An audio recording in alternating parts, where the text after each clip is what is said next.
पिछले 7 सप्ताहों का देश में देखें तो इसमें भी काफ़ी गिरावट आई है। 4 नवंबर के सप्ताह में 556 मृत्यु प्रतिदिन औसतन दर्ज होती थीं, जो कि अब घटकर 343 हो गया है। जैसा कि हम लगातार राज्य सरकारों को और संघ शासित क्षेत्रों को कहते हैं, हमारा उद्देश्य है कि कोविड की जो मोर्टेलिटी रेट है वो 1% या उससे कम लाई जाए। वर्तमान में ये 1.45% है।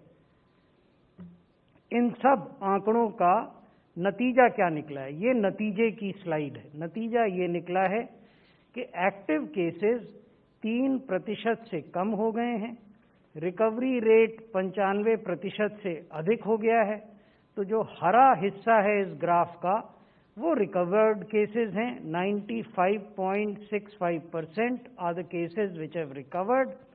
1.45% that is the thin red line which denotes COVID deaths, और 2.90% एक्टिव केसेस हैं जो ग्राफ के ब्लू या नीले हिस्से में दर्शाए गए हैं, जिनकी संख्या लगातार कम होती जा रही है। तो जो भी केस हो रहे हैं वो कहाँ हो रहे हैं, और जो भी मृत्यु हो रही हैं वो कहाँ हो रही हैं देश के भीतर।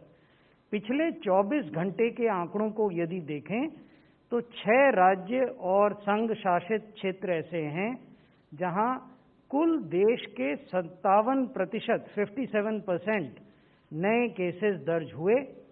ये हैं केरला जहां सबसे अधिक, उसके बाद महाराष्ट्र, फिर वेस्ट बंगाल, फिर छत्तीसगढ़, फिर तमिलनाडु और फिर मध्य प्रदेश।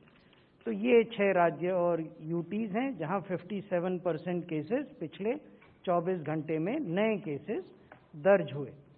इसी प्रकार पिछले 24 घंटे में मृत्यु, कोविड से होने वाली मृत्यु कहाँ दर्ज हुई सबसे ज़्यादा? तो महाराष्ट्र जहाँ 55, वेस्ट बंगाल वहाँ 41, केरला 27, दिल्ली 27, छत्तीसगढ़ 18 और उत्तर प्रदेश 16। तो ये राज्य हैं जिनमें कि पिछले 24 घंटे में देश में हुई कोविड की मृत्यु का 61% दर्ज किया गया। 26 राज्य और यूटीज, मैंने आपको बताया कि नए केसेस की संख्या लगातार घट रही है, मृत्यु की संख्या लगातार घट रही है।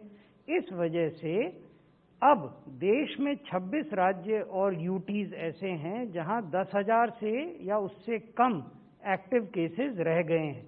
तो उनके आंकड़े और उनके नाम हमने आपके समक्ष रखे हैं। बहुत बहुत धन्यवाद।